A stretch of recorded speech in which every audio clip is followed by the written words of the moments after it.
আসসালামু আলাইকুম রহমতুল্লাহি ওবরাকাতু। প্রিয় ভালোবাসার মানুষ সকল, দেশ এবং দেশের বাহিরে যে যেখান থেকে আজকের এই গুরুত্বপূর্ণ প্রতিবেদন শোনার জন্য ভিডিওতে ক্লিক করছেন, সকলকে জানাচ্ছি আন্তরিক শুভেচ্ছা এবং অভিনন্দন। প্রিয় দর্শক মণ্ডলী, ভিডিও শুরুতেই আপনাদেরকে অবগত করছি যে আজকের ভিডিওটি একটু লম্বা হবে, বিশ্লেষণমূলক আলোচনা হবে। কারণ শেখ হাসিনার মামলার রায় হওয়ার পর থেকে এখন পর্যন্ত বিভিন্ন ধরনের নিউজ সোশ্যাল মিডিয়ায় আপনারা দেখতেছেন এবং এক এক নিউজ এক এক ঘরানার হচ্ছে। আওয়ামী লীগের ফেসবুক ভেরিফাইড পেজ সহ আরও বিভিন্ন পেজ আসে, সেখান থেকে বিভিন্ন ধরনের মিথ্যা গুজব ছড়ানো হচ্ছে। আপনাদেরকে আমি স্পষ্ট করে জানিয়ে দিচ্ছি, ইদানিং সময়ে আপনারা বিভিন্ন নিউজ দেখতেছেন যে আন্তর্জাতিক মিডিয়া শেখ হাসিনার পক্ষে কাজ করতেছে এবং এই রায়কে তারা মানতেছে না। এটা একদম ভুয়া। আপনারা শুধু হেডলাইন দেখতেছেন, দেখে হয়তো মনে করতেছেন যে এটা হবে না ওইটা হবে না। না, ভিতরে জাতিসংঘ এবং আন্তর্জাতিক যে অপরাধ ট্রাইব্যুনাল বিচারটা করছে, এটা কিন্তু বাংলাদেশের কোনো আইনে শেখ হাসিনার বিচার হয় নাই। এটা আপনাদের ক্লিয়ার করি, এটা আন্তর্জাতিক যে বিচার প্রক্রিয়া আছে তার ধারাবাহিকতায় শেখ হাসিনার বিচার হয়েছে।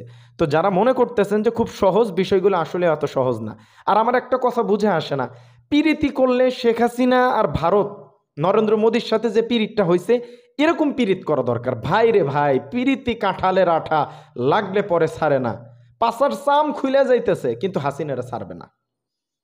প্রিয় দর্শক মণ্ডলী, অনুরোধ করব ভিডিওটি দেখেন, অনেক অজানা কিছু জানতে পারবেন। তার আগে চ্যানেলে নতুন হইলে একটু সাবস্ক্রাইব করে দিন, ভিডিওতে একটা লাইক করেন।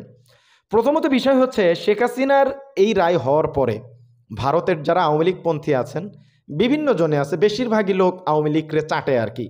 তো আরেকজন আছেন শুভেন্দু গেদু, আছে না, বিভিন্ন সময় বিজিবির নেতা, তিনি বলছেন যে হাসিনার মৃত্যুর রায় দেওয়া হয়েছে পাকিস্তানের নির্দেশে, এটা কার্যকর করা হবে না। আমাদের বাঙালির মেন্টালিটি হচ্ছে, আগে যখন সালমান খান শাহরুখ খান আসতো তখন আমরা বলতাম যে আমরা ভারতের দালালি করতেছি। এখন যখন আতিফ আসলাম আসবে পাকিস্তান থেকে, তখন ভারতরা বলে যে পাকিস্তানের দালালি করতেছি। বাইরে ভাই, পছন্দ থাকতে পারে না, মানুষ আসতে পারে না, আসলেই দালালি করা হয়ে গেল। বিষয়গুলো আমার বুঝে আসে না। এবং সেই সাথে সবচেয়ে আলোচিত যে ব্যাপার, যে শেখ হাসিনাকে ফেরানোর ব্যাপারে ভারত একদম কঠোর অবস্থানে, তারা ফেরত দেবেই না। বিষয়টা তো আসতেছি। তার আগে বাংলাদেশ কি করতেছে, যে পালাতক হাসিনা এবং কামালকে ফেরাতে ইন্টারপোলে যাবে, কনভিকশন ওয়ারেন্টে ইন্টারপোলে যাওয়া হবে এবং ব্যবস্থা নেওয়া হবে। এবং হাসিনা কামালকে ফেরাতে যে ইন্টারপোলের সহায়তা চাইছেন আমাদের প্রসিকিউটর তামিম ভাই, এই কথাটা একদম স্পষ্ট ক্লিয়ার করছেন। এবার আসেন আমরা মূল আলোচনায় যাব। তার আগে একটা প্রশ্ন আপনাদেরকে করি। শেখ হাসিনার মৃত্যুদণ্ড হয়েছে, আসাদুজ্জামান খান কামালের মৃত্যুদণ্ড হয়েছে, আইজিবি মামুন যিনি রাজ সাক্ষী হয়েছেন তার কিন্তু মৃত্যুদণ্ড হয়নি। দোষী কিন্তু সেও, কিন্তু তার 5 বছরের সাজা হয়েছে। আমাদের জাহিদুল ইসলাম ভাই, তিনি হয়তো শিবিরের সভাপতি, তিনি বলছেন যে সাবেক আইজিপি মামুনের সাজা ন্যায় বিচারের পরিপূর্ণতা অর্জন করে নাই। এই যে শিবির প্যানেল থেকে, জামাত ইসলামের প্যানেল থেকে এই কথাটা বলা হলো যে সাবেক আইজিপির যে 5 বছরের সাজা হয়েছে, এইটা পরিপূর্ণতা অর্জন করে নাই, ন্যায় বিচার হয় নাই। আপনারাও কি এই কথার সাথে একমত যে মামুনের ন্যায় বিচার হয় নাই, নাকি ন্যায় বিচার হয়েছে? তিনি তো রাজসাক্ষী হয়েছেন, সেই জন্য হয়তো আইনি ধারায় তার সাজাটাকে কমানো হয়েছে। আপনারা কি বলেন একটু কমেন্ট করেন। এবার চলেন, প্রীতির যে কথাটা বললাম, যে ভারত স্পষ্ট জানাইছে, বিবিসি বাংলার প্রতিবেদন, এখানে বলা হচ্ছে কৈফিয়তের জন্য চাপ বাড়বে, তবে শেখ হাসিনাকে ফেরাচ্ছে না ভারত। প্রতিবেদনের হেডলাইন এটা। এখন ভিতরে কি আসতেছে একটু পড়ে শোনাচ্ছি, শুনেন। বাংলাদেশের আন্তর্জাতিক অপরাধ ট্রাইব্যুনাল শেখ হাসিনার বিরুদ্ধে মৃত্যুদণ্ডের রায় ঘোষণা করার পর ঘণ্টাখানিক পর ভারতের এক সংক্ষিপ্ত প্রতিক্রিয়ায় জানিয়েছে যে এই রায় তাদের নজরে আসছে, দাদা বাবুরা শুনছে আর কি। তবে পররাষ্ট্র মন্ত্রণালয়ের বিবৃতিতে আন্তর্জাতিক অপরাধ ট্রাইব্যুনালকে উদ্ধৃষ্টি চিহ্নের মধ্যে লেখা হয়েছে, যা ইঙ্গিত দিচ্ছে ভারত এই নামকরণের সঙ্গে একমত নাও হতে পারে। ঘনিষ্ঠ প্রতিবেশী হিসেবে ভারত যে বাংলাদেশের মানুষের স্বার্থে অঙ্গীকারবদ্ধ থাকবে, বিবৃতিতে মনে করিয়ে দেওয়া হয়েছে সেই কথাগুলো। তবে ভারতের শীর্ষস্থানীয় কর্মকর্তারা বিবিসিকে আভাস দিয়েছেন যে এই রায়ের ফলে শেখ হাসিনাকে নিয়ে দিল্লির অবস্থান আদৌ বদলাচ্ছে না এবং তাকে বাংলাদেশের হাতে তুলে দেওয়ার কোনো প্রশ্নই উঠতেছে না। বস্তুত শেখ হাসিনার এই পর্বে যাবে থেকে ভারতে পা রেখেছেন, মানে 5ই আগস্ট থেকে 2024 থেকে আজ পর্যন্ত তাকে আশ্রয় দেওয়া নিয়ে ভারতের অবস্থান অবিকল ঠিক একই রকম আছে। এই রায়ের পরেও ভারতের কোনো আপনার মতামত চেঞ্জ হয় নাই। আর সেই ঘোষিত অবস্থানটা হলো একটা বিশেষ পরিস্থিতিতে বাংলাদেশের সাবেক প্রধানমন্ত্রী শেখ হাসিনার সুরক্ষা ও নিরাপত্তার কথা ভেবে তাকে এ দেশের সামরিক ফর দ্য টাইম বিইং আশ্রয় দেওয়া হয়েছে, এর বেশি কিছু না। আজ বাংলাদেশের আন্তর্জাতিক অপরাধ যেটা হয়েছে, এখন যেটা বুঝাইতে চাইলাম বা যেটা বলতে চাইলাম, এবং ভারত যেটা বলতেছে যে শেখ হাসিনার জীবনের নিরাপত্তার জন্য তারা আসলে তাকে আশ্রয় দিয়েছে। তবে এখানে দুইটা প্রশ্ন উঠতে পারে। দুই দেশের মধ্যকার অপরাধী পণ্য যে চুক্তি হয়েছে সে অনুসারে বাংলাদেশ ভারতের কাছে শেখ হাসিনাকে হস্তান্তরের যে দাবি বা অনুরোধ জানিয়েছিল, এখন তার কি হবে? এর সহজ উত্তর হলো, সেই চিঠি পাওয়ার পর বছর ঘুরতে চললেও ভারত সেটি নিয়ে এতদিন একেবারেই চুপ বসেছিল। কিন্তু এবার হয়তো তা নিয়ে মুখ খোলার জন্য তাদের ওপর চাপ একটু বাড়বে, কারণ নিয়ম তো আছে।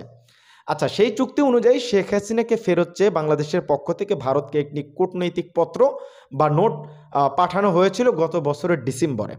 আর মাত্র 2 দিনের মধ্যে সেই নোট প্রাপ্তি স্বীকার করা হলেও এরপর তারা অনুরোধ নিয়ে কী ভাবছে, কি অবস্থান নিচ্ছে, ভারত আনুষ্ঠানিকভাবে তা নিয়ে আজ পর্যন্ত একটি শব্দও খরচ করে নাই।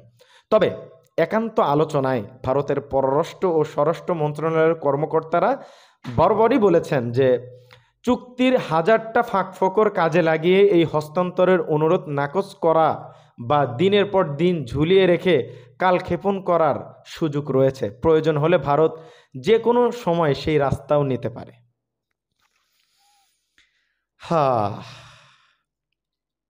বুঝলেন? ফাঁকফোকর আছে তো, আপনি যে কোনো কিছু নিয়ম বানাইছেন, নিয়মের তো কোনো ফাঁকফোকর আছে।